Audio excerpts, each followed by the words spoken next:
प्यारे विद्यार्थियों नमस्कार। मैं स्नेहा सिंगाटिया और आज हम आपकी कृतिका की पाठ्य पुस्तक का अध्याय नंबर 4 करने वाले हैं, जिसका नाम है एही ठया झूलनी हैरानी हो रामा। और ये रचना है शिव प्रसाद मिश्र, जिनका नाम है, जो छोटा नाम है, रुद्र। चलिए बात करते हैं। महाराष्ट्रीय महिलाओं की तरह धोती लपेट कच्छ बांधे दुलारी दंड लगाती जा रही थी। उसके शरीर से टपक टपक कर गिरी बूंदों से भूमि पर पसीने का पुतला बन गया था।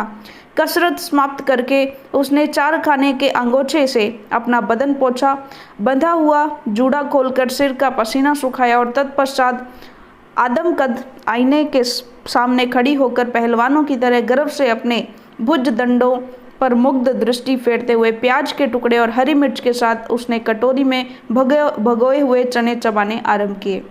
उसका चणक चवर्ण पर्व अभी समाप्त न हो पाया था कि किसी ने बाहर बंद दरवाजे की कुंडी खटखटाई। दुलारी ने जल्दी जल्दी कच्छ खोलकर बकायदे धोती पहनी, केश समेटकर करीने से बांध लिए और तब दरवाजे की खिड़की खोल दी। बगल में बंडल सी कोई चीज़ दबाए दरवाजे के बाहर टुन्नू खड़ा था। उसकी दृष्टि शर्मीली थी और उसके पतले होठों पर झेंप भरी फीकी मुस्कुराहट थी। विलोल आंखें यानी चंचल आंखें टुन्नू की आंखों से मिलाती हुई दुलारी बोली, फिर तुम यहाँ टुन्नू? मैंने तुम्हें यहाँ आने से मना किया था ना? टुन्नू की मुस्कुराहट उसके होठों में ही विलीन हो गई। उसने गिरे मन से उत्तर दिया, साल भर का त्योहार था, इसलिए मैंने सोचा। कहते हुए उसने बगल से बंडल निकाला और उसे दुलारी के हाथों में दे दिया। दुलारी बंडल लेकर देखने लगी। उसमें देखिएगा इस तरह से उसमें खद्दर की एक साड़ी लपेटी हुई थी। टुन्नू ने कहा, यह खास गांधी आश्रम की बिनी है, लेकिन इसे तुम मेरे पास क्यों लाए हो? दुलारी ने कड़े स्वर में पूछा। टुन्नू का शीर्ण बदन और भी सूख गया। उसने सूखे गले से कहा, मैंने बताया न कि होली का त्योहार था। टुन्नू की बात काटते हुए दुलारी चिल्लाई, होली का त्योहार था तो तुम यहाँ क्यों आए? जलने के लिए? क्या तुम्हें कहीं और चिता नहीं मिली जो मेरे पास दौड़े चले आए? तुम मेरे मालिक हो या बेटे हो या भाई हो? कौन हो? खैरियत चाहते हो तो अपना यह कफन लेकर यहाँ से सीधे चले जाओ। और उसने अब उपेक्षा पूर्वक धोती टुन्नू के पैरों के पास फेंक दी। टुन्नू की काजल लगी बड़ी बड़ी आंखों में अपमान के कारण आंसू भर आए। उसने सिर झुकाए आर्द्र कंठ से कहा, मैं तुमसे कुछ मांगता तो हूँ नहीं। देखो, पत्थर की देवी तक अपने भक्त द्वारा दी गई भेंट नहीं ठुकराती। तुम तो हाड़ मांस की बनी हो। हाड़ मांस की बनी हूँ तब भी तो, दुलारी ने कहा। टुन्नू ने जवाब नहीं दिया। उसकी आंखों से कजल मलिन आंसुओं की बूंदें नीचे सामने पड़ी धोती पर टपक रही थी। दुलारी कहती गई। टुन्नू पाषाण प्रतिमा बना हुआ दुलारी का भाषण सुनता जा रहा था। उसने इतना ही कहा, मन पर किसी का बस नहीं, वह रूप या उम्र का कायल नहीं होता। और कोठरी से बाहर निकल वह धीरे धीरे सीढ़ियां उतरने लगा। दुलारी भी खड़ी खड़ी उसे देखती रही। उसकी भौं अब भी वक्र थी, परंतु नेत्रों में कौतुक और कठोरता का स्थान करुणा की कोमलता ने ग्रहण कर लिया था। उसने भूमि पर पड़ी धोती उठाई। उस पर काजल से सने आंसुओं के धब्बे पड़ गए थे। उसने एक बार गली में जाते हुए टुन्नू की ओर देखा और फिर उस स्वच्छ धोती पर पड़े धब्बों को वह बार बार चूमने लगी। दुलारी के जीवन में टुन्नू का प्रवेश अभी कुछ 6 महीने मास देखिएगा, टुन्नू का प्रवेश हुए अभी कुछ 6 मास हुए थे। पिछली भादों में तीज के अवसर पर दुलारी खोजवा बाजार में गाने गई थी। दुक्कड़ पर गाने वालियों में दुलारी की महती ख्याति थी। उसे पद्य में ही सवाल जवाब करने की अद्भुत क्षमता प्राप्त थी। कजली गाने वाले बड़े बड़े विख्यात शायरों की उससे कोर दबती थी, इसलिए उसके मुंह पर गाने से सभी घबराते थे। उसी दुलारी को कजली दंगल में अपनी ओर खड़ा कर खोजवा वालों ने अपनी जीत सुनिश्चित समझ ली थी, परंतु जब साधारण गाना हो चुकने पर सवाल जवाब के लिए दुक्कड़ पर चोट पड़ी और विपक्ष से 16-17 वर्ष का एक लड़का गौनहारिनों की गोल से सबसे आगे खड़ी दुलारी की ओर हाथ उठाकर ललकार उठा, रनिया ल परमेश्वरी नोट। तब उन्हें अपनी विजय पर पूरा विश्वास न रह गया।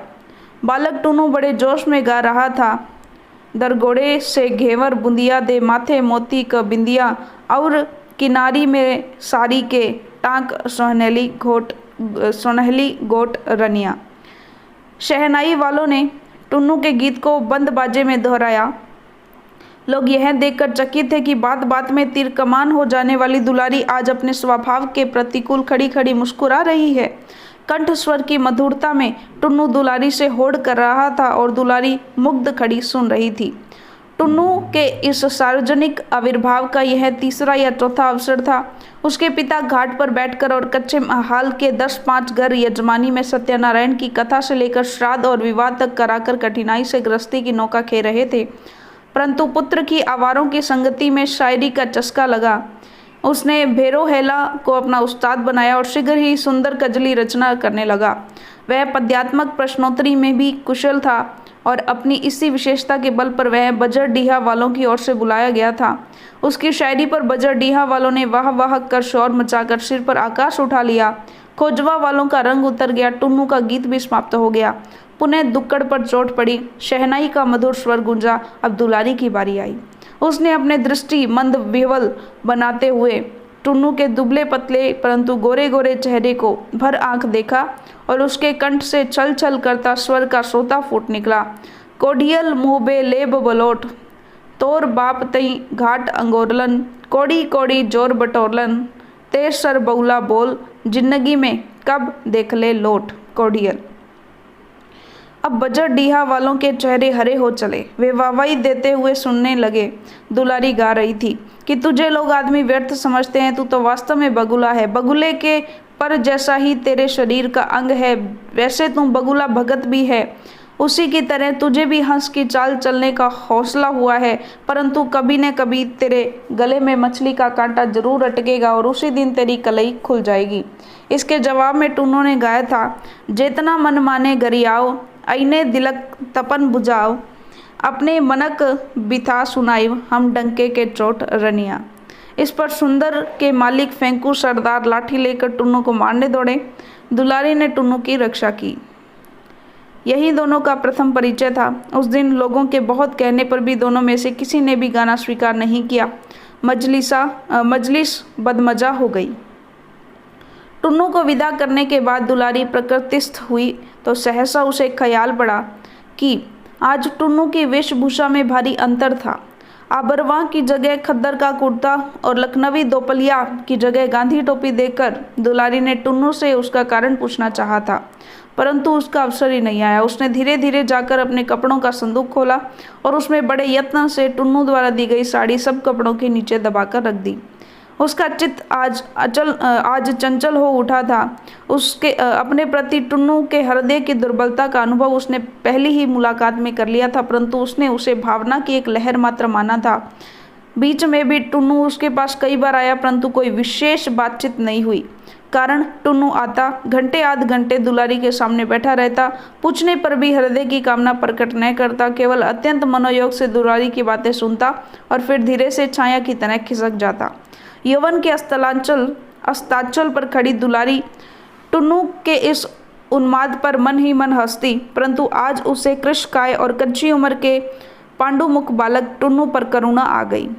अब दुलारी को यह समझने में देर न लगी कि उसके शरीर के प्रति टुन्नू के मन में कोई लोभ नहीं है। वह जिस वस्तु पर आसक्त है उसका संबंध शरीर से नहीं आत्मा से है। उसने आज यह भी अनुभव किया कि आज तक उसने टुन्नू के प्रति जितनी उपेक्षा दिखाई है वह सब कृत्रिम थी। सच तो यह है कि हृदय के एक निर्भत कोने में टुन्नू का आसन दृढ़ता से स्थापित है। फिर भी वह तथ्य स्वीकार करने के लिए प्रस्तुत नहीं थी। वह सत्यता का सामना नहीं करना चाहती थी। वह घबरा उठी, विचार की उलझन से बचने लगी। उसने चूल्हा जलाया और रसोई की व्यवस्था में जुट पड़ी। त्यों ही धोतियों का एक बंडल लिए फेंकू सरदार ने उसकी कोठरी में प्रवेश किया। दुलारी ने धोतियों का बंडल देख उधर से दृष्टि फेर ली। फेंकू ने बंडल उसके पैरों के पास रख दिया और कहा, देखो तो कैसी बढ़िया धोतियां हैं। बंडल पर ठोकर जमाते हुए दुलारी ने कहा, तुमने तो होली पर साड़ी देने का वादा किया था। वह वादा तीज पर पूरा कर दूंगा। आजकल रोजगार बड़ा मंद पड़ गया है, फेंकू ने समझाते हुए कहा। दुलारी फेंकू को उत्तर देना ही चाहती थी कि जलाने के लिए विदेशी वस्त्रों का संग्रह करता हुआ देश के दीवानों का दल भैरवनाथ की संकरी गली में घुसा और भारत जननी तेरी जय हो गीत की ध्वनि से उभय पार्श्व में खड़ी इमारतों की प्रत्येक कोठरी गूंज गई। एक बड़ी सी चादर फैलाकर 4 व्यक्तियों ने उसके चारों कोनों को मजबूती से पकड़ रखा था। उसी पर खिड़कियों से धोती, साड़ी, कमीज, कुर्ता, टोपी आदि की वर्षा हो रही थी। सहसा दुलारी ने भी अपनी खिड़की खोली और मैनचेस्टर तथा लंकाशायर के मिलों की बनी बारीक सूत की मखमली किनारे वाली नई कोरी धोतियों का बंडल नीचे फैली चादर पर फेंक दिया। चादर संभालने वाले चारों व्यक्तियों की आंखें एक साथ खिड़की की ओर उठ गई। कारण अब तक जितने वस्त्रों का संग्रह हुआ था वे अधिकांश फटे पुराने थे, परंतु यह जो नया बंडल गिरा उसकी धोतियों की तह तक न खुली थी। चारों व्यक्तियों के साथ जुलूस में शामिल सभी लोगों की आंखें बंडल फेंकने वाले की तलाश खिड़की में करने लगी। त्यों ही खिड़की पुनः धड़ाके से बंद हो गई। जुलूस आगे बढ़ गया। जुलूस में सबसे पीछे जाने वाली खुफिया पुलिस ने रिपोर्टर अली सागिर ने भी यह दृश्य देखा। उसकी अपनी फराटी मूंछों पर हाथ फेरते हुए सजग नेत्रों से मकान का नंबर दिमाग में नोट कर लिया। इतने में ही ऊपर खिड़की का एक पल्ला फिर खुला और तुरंत ही पुनः धड़ाके से बंद भी हो गया। परंतु इसी बीच अली सगीर ने देख लिया कि किवाड़ दुलारी ने खोला था और एक पुरुष ने झटके से उसका हाथ किवाड़ के पल्ले पर से हटा दिया और दूसरे हाथ से पल्ला बंद कर दिया। उस पुरुष की आकृति में पुलिस के मुखबर फेंकू सरदार की उड़ती झलक देख पुलिस रिपोर्टर के रोबीले चेहरे पर मुस्कान की क्षीण रेखा क्षण भर के लिए खिंच गई। उसने तनिक हटकर चबूतरे पर बैठे बैनी तमोली के सामने एक दुअन्नी फेंक दी। फेंकू सरदार की चौड़ी और पुष्ट पीठ पर शपाशप झाड़ू झाड़ती और उसका पीछे पीछे धमाधम सीढ़ी उतरती दुलारी चिल्लाई, निकल निकल, अब मेरी देहरी डाका तो दांत से तेरी नाक काट लूंगी। डांका का मतलब होता है लांघना। देखिएगा, उत्कट क्रोध से दुलारी के नथने फूल गए थे। अधर फड़क रहा था, आंखों से ज्वाला से निकल रही थी। फेंकू के गली में निकलते ही उसने दरवाजा बंद कर लिया। उधर पुलिस रिपोर्टर से आंखें चार होते ही झेंपने के बावजूद लाचार सा होकर फेंकू उसकी ओर बढ़ा और इधर धीरे धीरे दुलारी आंगन में लौटी। आंगन में खड़ी उसकी संगनी और पड़ोसियों ने उसकी और कौतूहल भरी दृष्टि से देखा, परंतु दुलारी ने उनकी ओर आंख तक न उठाई। सीढ़ी चढ़कर उपेक्षा से झाड़ू अपनी कोठारी के द्वार पर फेंकती हुई वह अपनी कोठरी में जा घुसी। चूल्हे पर बटलोही में दाल चूर रही थी। उसने पैर की एक ठोकर से बटलोही उलट दी, सारी दाल चूल्हे में जा गिरी। चलिए हम थोड़ा पीछे चले गए हैं।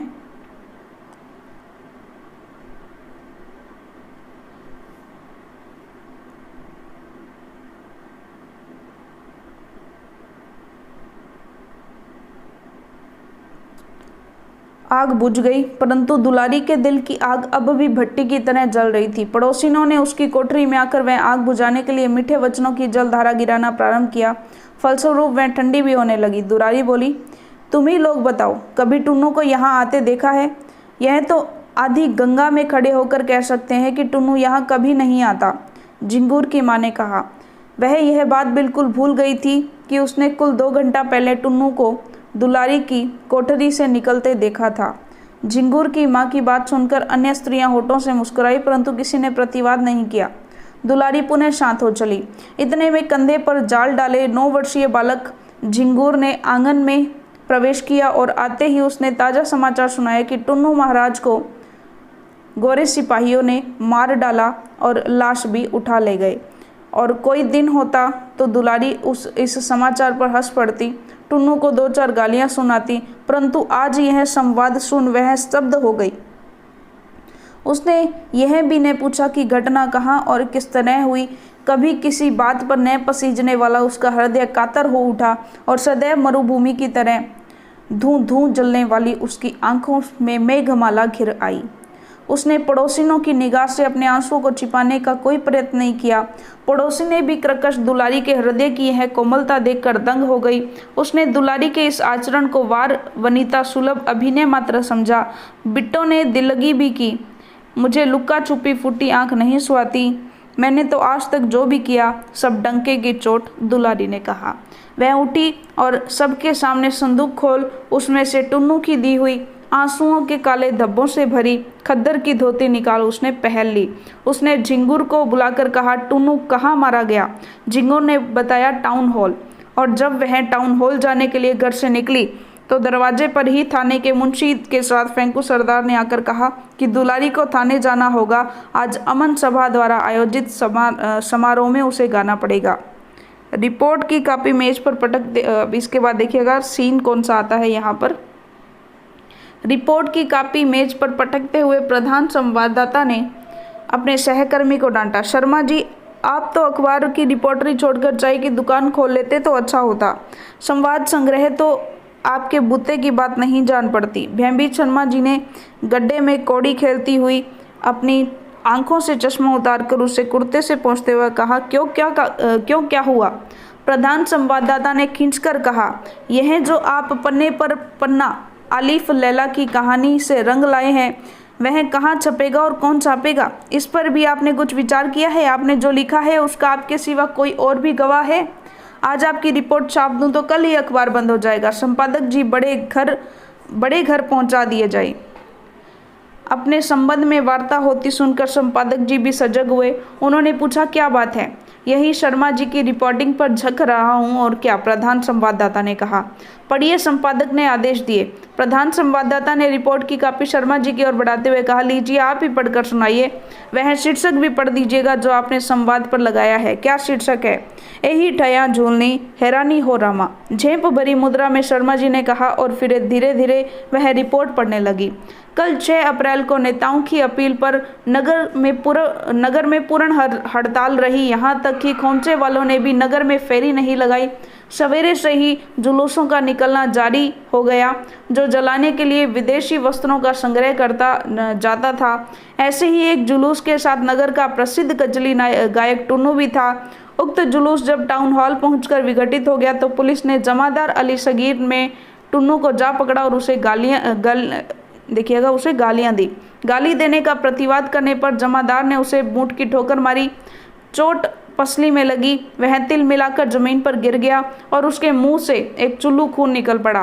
पास ही गोरे सैनिकों की गाड़ी खड़ी थी। उन्होंने टुन्नू को उठाकर गाड़ी में लाद दिया। लोगों से कहा गया कि अस्पताल को ले जा रहे हैं, परंतु हमारे संवाददाता ने गाड़ी का पीछा करके पता लगाया कि वास्तव में टुन्नू मर गया। रात में 8 बजे टुन्नू का शव वरुणा में प्रवाहित किए जाते भी हमारे संवाददाता ने देखा है। इस सिलसिले में यह भी उल्लेख है कि टुन्नू का दुलारी नामनी गौनहारिन से भी संबंध था। कल शाम अमन सभा द्वारा टाउन हॉल में आयोजित समारोह में भी, जिसमें जनता का एक भी प्रतिनिधि उपस्थित नहीं था, दुलारी को नचाया गवाया गया। उसे भी शायद टुन्नू की मृत्यु का संवाद मिल चुका था। वह बहुत उदास थी और उसने खद्दर की एक साधारण धोती मात्र पहन रखी थी। सुना जाता है कि उसे पुलिस जबरदस्ती ले गई थी। वह उस स्थान पर गाना नहीं चाहती थी जहां 8 घंटे पहले उसके प्रेमी की हत्या कर दी गई थी, परंतु विवश होकर गाने के लिए खड़ा होना पड़ा। कुख्यात जमादार अली सगीर ने मौसमी चीज़ गाने की फरमाइश की। दुलारी ने फीकी हंसी हंसकर गाना प्रारंभ किया। उसने कुछ अजीब दर्द भरे गले से गाया, यही ठया झूलनी हैरानी हो रामा, कांसों में पूछूं। पास ही में कंपनी बाग के फूलों की खुशबू में वायुमंडल आमोदित हो उठा था। चारों ओर सन्नाटा छाया हुआ था, जिसे भेद कर दुलारी की स्वर लहरी गूंज उठी, यही ठया झूलनी हैरानी हो रामा, कांसों में पूछूं। बूट की ठोकर खाकर दोपहर को टुन्नू जिस स्थान पर गिरा था उस स्थल पर दृष्टि जमाए हुए दुलारी ने दोहराया, यही ठया झूलनी हैरानी हो रामा, और फिर चारों ओर उद्भ्रांत दृष्टि घुमाते उसने गाया, कांसों में पूछूं। उसके अधर प्रांत पर स्मित की एक क्षीण रेखा सी खिंची। उसने गीत का दूसरा चरण गाया, सास से पूछूं, ननदिया से पूछूं, देवरा से पूछत लजानी हो रामा। देवरा से पूछत कहते कहते वह बिजली की तरह एकदम घूमी और जमादार अली सगीर की ओर देख उसने लज्जाने का अभिनय किया।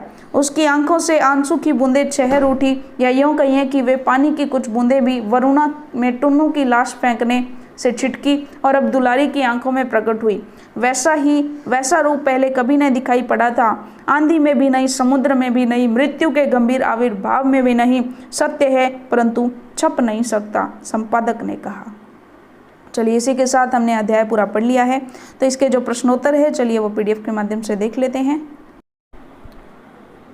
तो चलिएगा प्रश्नोत्तर देख लेते हैं। हमारी आज़ादी की लड़ाई में समाज के उपेक्षित माने जाने वाले वर्ग का भी योगदान कम नहीं रहा है।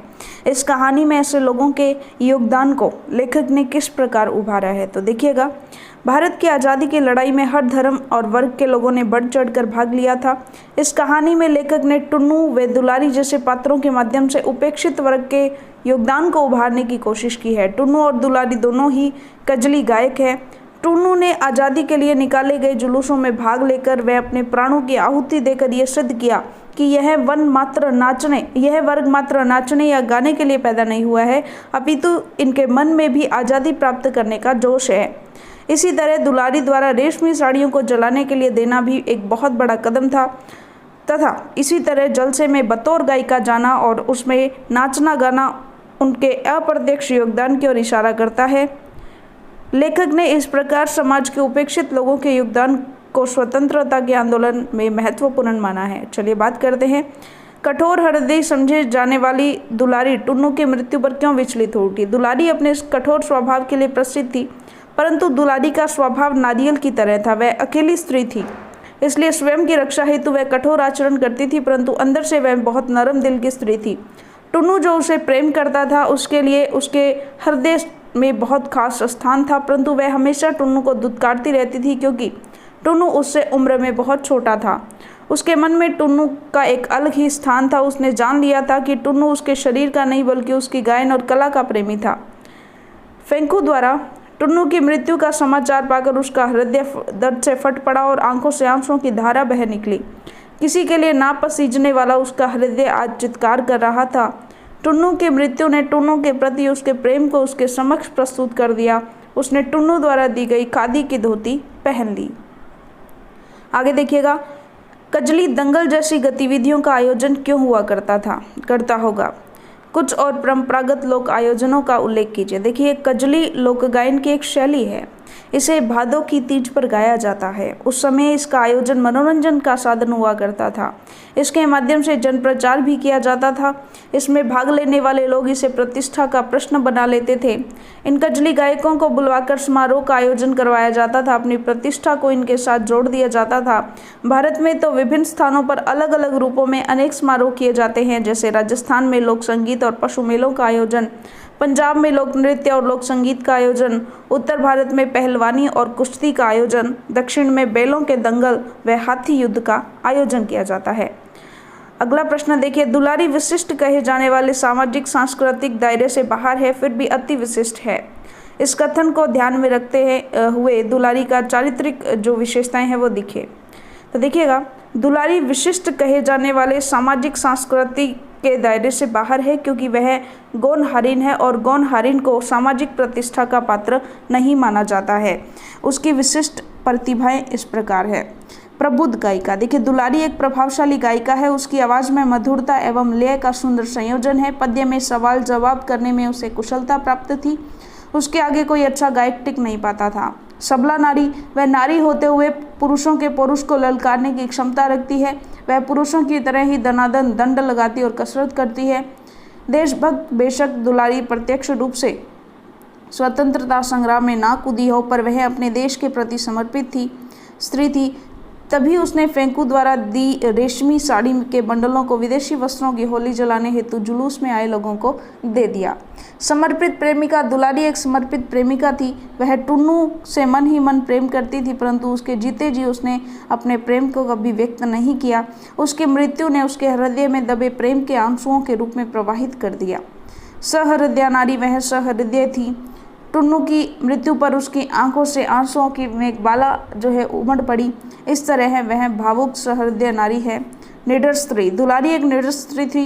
वह किसी से नहीं डरती थी। अकेली स्त्री होने के कारण उसने स्वयं की रक्षा हेतु अपने को निडर बनाया हुआ था। इसी निडरता से उसने फेंकू की दी हुई साड़ी जुलूस में फेंक दी। टुन्नू की मृत्यु के पश्चात उसने खादी पहनकर समारोह में भाग लिया तथा गायन पेश किया। स्वाभिमानी स्त्री। दुलारी एक स्वाभिमानी स्त्री थी। वह अपने सम्मान के लिए समझौता करने के लिए कतई तैयार नहीं थी, इसलिए उसने फेंकू सरदार द्वारा दिए गए प्रस्ताव को स्वीकार नहीं किया। दुलारी का टुन्नू से पहले परिचय कहाँ और किस रूप में हुआ, तो देखिएगा। टुन्नू व दुलारी का परिचय भादों में तीज के अवसर पर खोजवा बाजार में हुआ था। जहां वह खाने के लिए बुलवाई गई थी। दुक्कड़ पर गाने वालियों में दुलारी का खासा नाम था। उसे पद्य में ही सवाल जवाब करने की महारत हासिल थी। बड़े बड़े गायक उसके आगे पानी भरते नजर आते थे और यही कारण था कि कोई भी उसके सम्मुख नहीं आता था। उसी कजली दंगल में उसकी मुलाकात टुन्नू से हुई थी। उसे भी पद्यात्मक शैली में प्रश्नोत्तर करने में कुशलता प्राप्त थी। टुन्नू दुलारी की चुनौती स्वीकार करता है। दुलारी मुस्कुराती हुई मुग्ध होकर उसे सुनती है। टुन्नू ने अपनी कला से दुलारी को नतमस्तक कर दिया था। दुलारी का टुन्नू को यह कहना कहाँ तक उचित था, ते सर बउला बोल जिंदगी में कब देखने लौट। दुलारी से इस आक्षेप में आज के युवा वर्ग के लिए क्या संदेश छिपा है, तो देखिएगा इसके ऐसा कहना उचित था क्योंकि टुन्नू अभी 16-17 वर्ष का है। उसके पिताजी गरीब पुरोहित थे जो बड़ी मुश्किल से गृहस्थी चला रहे थे। टुन्नू ने अब तक लोट यानी कि नोट नहीं देखे। उसे पता नहीं कि कैसे कैसे कौड़ी कौड़ी जोड़कर लोग गृहस्थी चलाते हैं। जहां दुलारी ने उन लोगों पर आक्षेप किया है जो असल जिंदगी में कुछ करते नहीं, मात्र दूसरों की नकल पर ही आश्रित रहते हैं। उसके अनुसार इस जिंदगी में कब क्या हो जाए कोई नहीं जानता। इस जिंदगी में कब नोट या धन देखने को मिल जाए कोई कुछ नहीं जानता। इसलिए हर परिस्थिति के लिए तैयार रहना चाहिए। भारत के स्वाधीनता आंदोलन में दुलारी और टुन्नू ने अपना योगदान किस प्रकार दिया, तो देखिएगा दुलारी का योगदान। दुलारी प्रत्यक्ष रूप से आंदोलन में भाग नहीं ले रही थी, फिर भी अप्रत्यक्ष रूप से उसने अपना योगदान दिया। विदेशी वस्त्रों के बहिष्कार हेतु चलाए जा रहे आंदोलन में दुलारी ने अपना योगदान फेंकू द्वारा दी गई रेशमी साड़ी के बंडल को फेंक कर दिया। टुन्नू का योगदान। टुन्नू ने स्वतंत्रता संग्राम में एक सिपाही की तरह योगदान दिया। उसने रेशमी कुर्ता और टोपी के स्थान पर खादी के वस्त्र पहनना आरंभ कर दिया। अंग्रेज विरोधी आंदोलन में उसने सक्रिय रूप से भाग लिया और इसी सहभागिता के कारण उसने अपने प्राणों का बलिदान किया। अगला प्रश्न देखिए, दुलारी और टुन्नू के प्रेम के पीछे उनका कलाकार मन और उनकी कला थी। यह प्रेम दुलारी की देश प्रेम तक कैसे पहुंचता है, देखिएगा दुलारी को देश प्रेम तक कैसे पहुंचाता है। टुन्नू 16 वर्ष का युवक था और दुलारी ढलते यौवन प्रौढ़ा थी। दुलारी टुन्नू की काव्य प्रतिमा पर मुग्ध थी। दुलारी और टुन्नू के हृदय में एक दूसरे के प्रति अगाध प्रेम था और ये प्रेम उनकी कला के माध्यम से ही उनके जीवन में आया था। दुलारी ने टुन्नू के प्रेम निवेदन को प्रत्यक्ष रूप से कभी स्वीकार नहीं किया, परंतु वह मन ही मन उससे बहुत प्रेम करती थी। वह यह भली भांति जानती थी कि टुन्नू का प्रेम शारीरिक न होकर आत्मीय था और टुन्नू की इसी भावना ने उसके मन में उसके प्रति श्रद्धा भावना भर दी थी। परंतु फेंकू द्वारा टुन्नू की मृत्यु का समाचार पाकर उसका हृदय दर्द से फट पड़ा और आंखों से आंसुओं की धारा बह निकली। किसी के लिए ना पसीजने वाला उसका हृदय चित्कार कर उठा। उसकी मृत्यु ने टुन्नू के प्रति उसके गायन में नई जान फूंक दी। यही से उसने देश प्रेम का मार्ग चुना और उसने टुन्नू द्वारा दी गई खादी की धोती पहन ली। आगे देखिएगा, जलाए जाने वाले वस्त्रों विदेशी वस्त्रों के ढेर में अधिकांश वस्त्र फटे पुराने थे, परंतु दुलारी द्वारा विदेशी मिलों से बनी कोरी साड़ियों का फेंका जाना उसकी किस मानसिकता को दर्शाता है। आज आज़ादी के दीवानों की एक टोली जलाने के लिए विदेशी वस्त्रों का संग्रह कर रही थी। अधिकतर लोग फटे पुराने वस्त्र दे रहे थे। दुलारी के वस्त्र बिल्कुल नए थे। दुलारी द्वारा विदेशी वस्त्रों के ढेर में कोरी रेशमी साड़ियों का फेंका जाना यह दर्शाता है कि वह सच्ची हिंदुस्तानी थी जिसके हृदय में देश के प्रति प्रेम और आदर भाव है। देश के आगे उसके लिए साड़ियों का कोई मूल्य नहीं है। उसके हृदय में उन रेशमी साड़ियों का मोह नहीं। यह उसकी सच्ची प्रेम भक्ति जो है देश प्रेम है उसकी मानसिकता को दर्शाता है। अगला प्रश्न देखिएगा, मन पर किसी का बस नहीं, वह उम्र या रूप का कायल नहीं होता। टुन्नू के इस कथन से उसका दुलारी के प्रति किशोर जनित प्रेम व्यक्त हुआ है, परंतु उसके विवेक ने उसके प्रेम को किस दिशा की ओर मोड़ा, तो देखिएगा टुन्नू दुलारी से प्रेम करता था। वह दुलारी से उम्र में बहुत ही छोटा था, मात्र 17-16 साल का।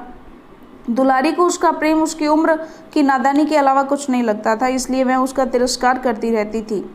टुन्नू का यह कथन सत्य है। उसका प्यार आत्मिक था, इसलिए उसे दुलारी की आयु या उसके रूप से कुछ देना नहीं था।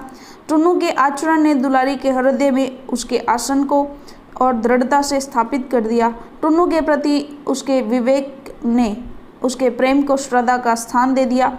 अब उसका स्थान अन्य कोई व्यक्ति नहीं ले सकता था। उसकी मृत्यु ने टुन्नू के प्रति उसके प्रेम को सबके समक्ष प्रस्तुत कर दिया। उसने टुन्नू द्वारा दी गई खादी की धोती पहन ली।